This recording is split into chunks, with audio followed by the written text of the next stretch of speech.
ಈಗಾಗಲೇ ತನಿಖೆ ಮಾಡ್ತಾರೆ, ಇನ್ವೆಸ್ಟಿಗೇಷನ್ ಹಂತದಲ್ಲಿದೆ ಮತ್ತು FIR ಹಾಕಿದ್ದಾರೆ. ಈ ಥರ ಸಮಯದಲ್ಲಿ ನಾನು ಕಮೆಂಟ್ ಮಾಡಿದ್ರೆ ತಪ್ಪಾಗುತ್ತೆ. ಈ ಥರ ಒಂದು ಸಂದರ್ಭದಲ್ಲಿ ಅದು ಇನ್ವೆಸ್ಟಿಗೇಷನ್ ಮಾಡ್ತಾರಲ್ಲ, ಅದಕ್ಕೆ ಸಾಧ್ಯ.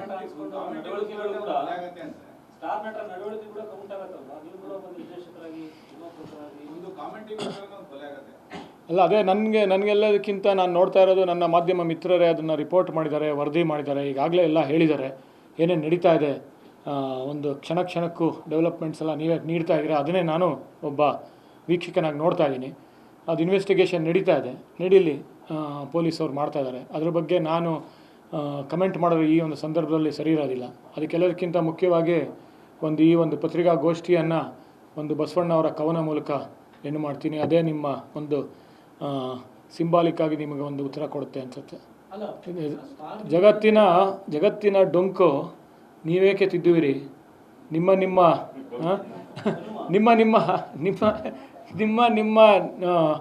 ತನು ನಿಮ್ಮ ತನುವ ಸಂತೈಸಿಕೊಳ್ಳಿ, ನಿಮ್ಮ ಮನವ ಸಂತೈಸಿಕೊಳ್ಳಿ.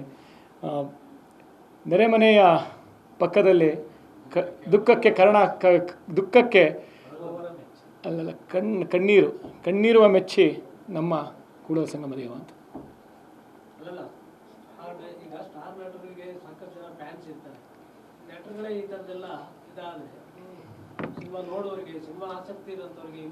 ಕುವೆಂಪು ಅವರ ನಾಡಲ್ಲಿದ್ದೀವಿ, ಲಂಕೇಶ್ವರ ಒಂದು ಸ್ಥಳದಲ್ಲಿದ್ದೀವಿ. ಈ ಥರ ಸಂದರ್ಭದಲ್ಲಿ ಇಬ್ಬರು ಯುವ ಪ್ರತಿಭೆಗಳು ಕವನಗಳನ್ನ ಓದ್ತಾ ಇದ್ದಾರೆ. ನಾವೊಂದು ಬಸವಣ್ಣವ್ರ ವಚನ ಪ್ರಯತ್ನ ಮಾಡ್ತೀನಿ ಹೇಳೋದಕ್ಕೆ. ಈ ಥರ ಸಂದರ್ಭದಲ್ಲಿ ಯಾಕೆ ಗೌರಿ ಬಗ್ಗೆ ಮಾತಾಡೋಣ, ನಮ್ಮ ಅಕ್ಕ ಗೌರಿ ಬಗ್ಗೆ ಮಾತಾಡೋಣ, ಗೌರಿ ಸಿನಿಮಾ ಬಗ್ಗೆ ಮಾತಾಡೋಣ. ನಡಿ ಈಗ ಶುರು ಮಾಡೋಣ.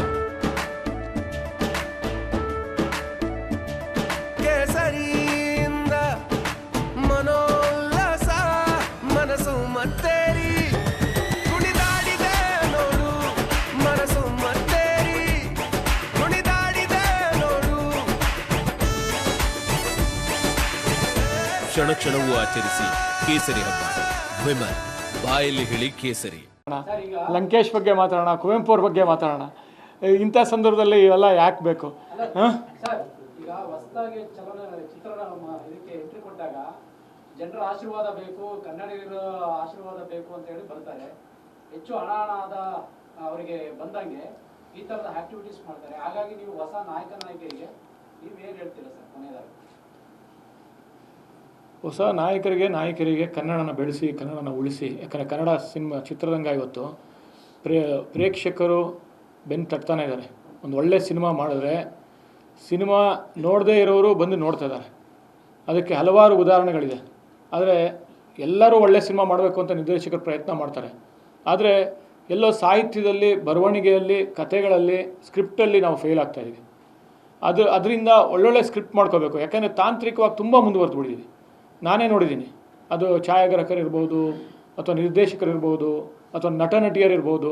ಅವ್ರು ಇವತ್ತಿನ ತಯಾರಿ ಮಾಡ್ಕೊಂಡು ಬರ್ತಾರಲ್ಲ, ಹಿಂದೆ ಇರ್ತಾ ಇರಲಿಲ್ಲ.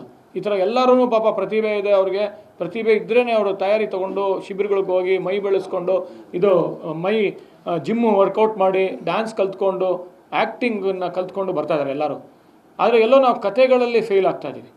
ಆ ಕಥೆಗಳು ಚೆನ್ನಾಗಿ ಮಾಡಿದ್ರೆ ಸಿನಿಮಾಗಳು ಚೆನ್ನಾಗಾಗುತ್ತೆ. ಮತ್ತು ಯುವ ಪ್ರತಿಭೆಗಳಿಗೆ ನೀವು ಹೇಳ್ದಂಗೆ ತಲೆನ ನಿಮ್ಮ ಒಂದು ಭುಜದಲ್ಲಿ ಇಟ್ಕೊಂಡು, ಶೋಲ್ಡರ್ಸಲ್ಲಿ ಇಟ್ಕೊಂಡು, red should be on shoulders ಅಂತ ಇಂಗ್ಲೀಷಲ್ಲಿ ಹೇಳ್ತಾರಲ್ಲ, ಆ ಥರ ತುಂಬ ನೀವು ಕಷ್ಟಪಟ್ಟು ಬಂದಿರ್ತೀರ. ಹಲವಾರು ಶ್ರಮ, ಬೆವರು ಇದರಲ್ಲಿ ಅಡಗಿರುತ್ತೆ. ನಿಮ್ಮ ತಾಯಿ ತಂದೆಯರ ಕನಸುಗಳು ಅಡಗಿರುತ್ತೆ. ಅದನ್ನೆಲ್ಲ ನೋಡಿಕೊಂಡು ನೀವು ಒಳ್ಳೆ ಸಿನಿಮಾಗಳು ಮಾಡಿ. ಯಾಕಂದರೆ 70ರ ದಶಕದಲ್ಲಿ ಡಾಕ್ಟರ್ ರಾಜ್ಕುಮಾರ್ ಇರ್ಬೋದು, ಲಂಕೇಶ್ ಅವರು ಇರ್ಬೋದು, ಅನಂತಮೂರ್ತಿ ಅವರು ಇರ್ಬೋದು, ಹಲವಾರು ಜನ ಒಳ್ಳೊಳ್ಳೆ ಒಂದು ಕ್ರಾಂತಿಯನ್ನೇ ಮಾಡಿದ್ರು.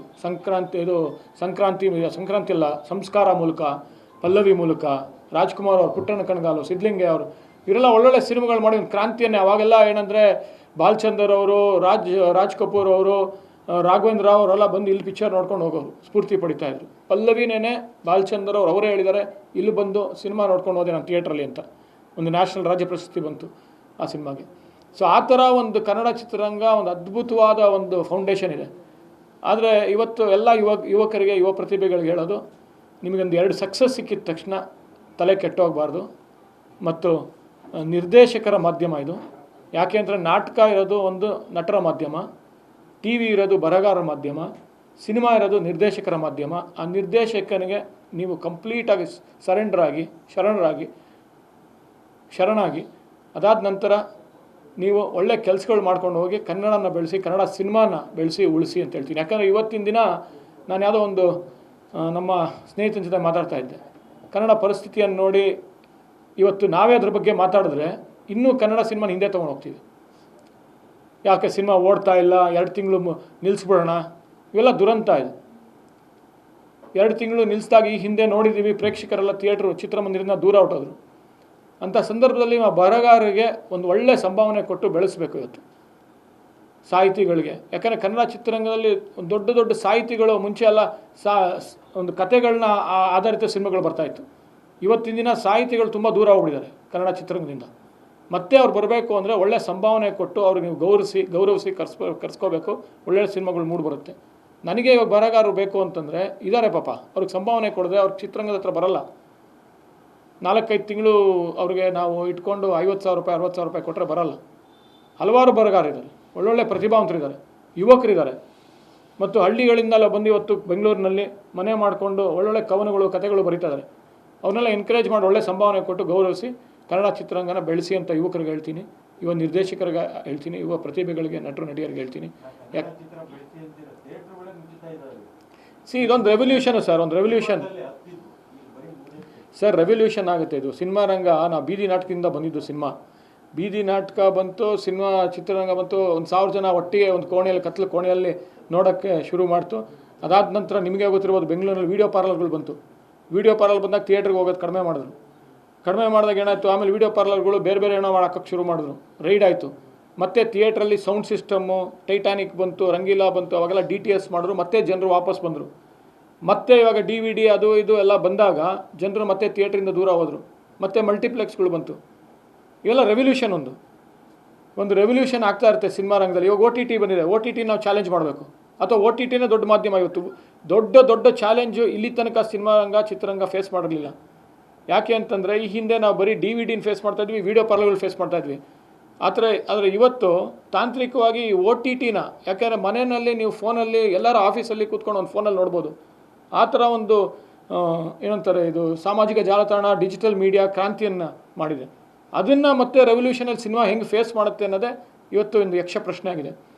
ಅದು ಮತ್ತೆ ಫೇಸ್ ಮಾಡ್ತಾರೆ. ಯಾಕಂದರೆ ಚಿತ್ರರಂಗ ಎಲ್ಲ ಸಿನಿಮಾ ರಂಗ ಫೈಟ್ ಮಾಡಿಕೊಂಡೇ ಬರ್ತಾಯಿದೆ. ಆ ಕತ್ಲೆ ಕೋಣೆಯಲ್ಲಿ ನೋಡಿ ಆ ಸೌಂಡು, ಆ ಒಂದು ಜನರ ಒಂದು ಎಮೋಷನ್ಸ್ ಮಧ್ಯ ನೀವು ಎಮೋಟ್ ಆಗ್ತಿರಲ್ಲ, ನಿಮ್ಮನ್ನು ನೀವೇ ಆ ಪರದೆ ಮೇಲೆ ಕಾಣ್ಕೊಳ್ತೀರ. ಅದು ಒಂದು ಅದ್ಭುತವಾದ ಒಂದು ಅನುಭವ. ಅದು ನಾವು ಫೈಟ್ ಮಾಡ್ತಾನೆ ಇರ್ತೀವಿ, ರೆವಲ್ಯೂಷನ್ ಆಗ್ತಾನೆ ಇರುತ್ತೆ. ಅಥವಾ OTTನೇ ಮುಂದೆ ಬರಿಬೋದು, OTT ಮೂಲಕ ಸಿನಿಮಾ ಬೆಳಿಬೋದು. ಇದಿನ್ನೂ ಪ್ರಶ್ನೆಯಾಗಿ ಉಳಿದಿದೆ, ಅದಕ್ಕೆ ಉತ್ತರ ಸಿಕ್ಕಿಲ್ಲ. ಆದರೆ ಒಂದು ರೆವಲ್ಯೂಷನ್ ಆಗ್ತಾ ಇರುತ್ತೆ, ಬೆಳವಣಿಗೆ ಆಗ್ತಾ ಇರುತ್ತೆ. ಥಿಯೇಟ್ರ್ ಮುಚ್ಚುತ್ತೆ, ಮಲ್ಟಿಪ್ಲೆಕ್ಸ್ ಬರುತ್ತೆ, OTT ಬರುತ್ತೆ. OTTಯಲ್ಲಿ ಒಳ್ಳೆ ಬೆಲೆ ಸಿಗುತ್ತೆ ಸಿನಿಮಾಗೆ. ಆದರೆ ಸಿನಿಮಾ ಬೆಳೀತಾ ಇರುತ್ತೆ, ಸಿನಿಮಾ ಯಾವತ್ತೂ ನಿಂತಿಲ್ಲ. ಈ ಕಾರಣದಿಂದ ನೀವೆಲ್ಲ ಬಂದಿದ್ದೀರಾ, ತುಂಬ ಖುಷಿ ಆಯಿತು, ಸಂತೋಷ ಆಯಿತು. ಒಳ್ಳೊಳ್ಳೆ ಪ್ರಶ್ನೆಗಳು ಕೇಳಿದ್ದೀರಾ. ಬೆಂಗಳೂರಿನಲ್ಲಿ ಈ ಥರ ಪ್ರಶ್ನೆಗಳು ಬರೋದು ನಿಂತಿದೆ ಈಗ. ಒಳ್ಳೊಳ್ಳೆ ಪ್ರಶ್ನೆಗಳು ಕೇಳ್ತಾ ಇದ್ದೀರಾ.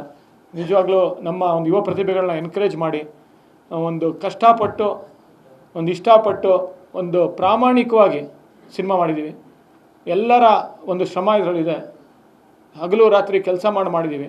ಅಫ್ಕೋರ್ಸ್ ಎಲ್ಲ ಸಿನಿಮಾನೂ ಕಷ್ಟಪಡ್ತಾರೆ, ಒಳ್ಳೆ ಸಿನಿಮಾ ಮಾಡಬೇಕು ಅಂತಾರೆ. ಆದರೆ ನನ್ನ ಕೆರಿಯರಲ್ಲಿ ಇದು ನನ್ನ ಅತ್ಯುತ್ತಮ ಚಿತ್ರ ಅಂತ ಹೇಳ್ತೀನಿ.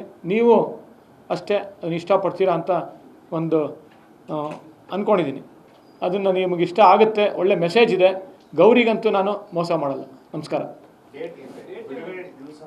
ಮುಂದಿನ ತಿಂಗಳು ರಿಲೀಸ್ ಮಾಡ್ತಾಯಿದ್ವಿ. ದೊಡ್ಡ ಸಿನಿಮಾಗಳಿದೆ. ಜುಲೈ 12 ಅಂದ್ಕೊಂಡ್ವಿ, ಆದರೆ ಇಂಡಿಯನ್ 2 ರಿಲೀಸ್ ಆಗ್ತಾಯಿದೆ. ಥಿಯೇಟ್ರ್ಗಳು ಸಿಗಲ್ಲ ಅವಾಗ.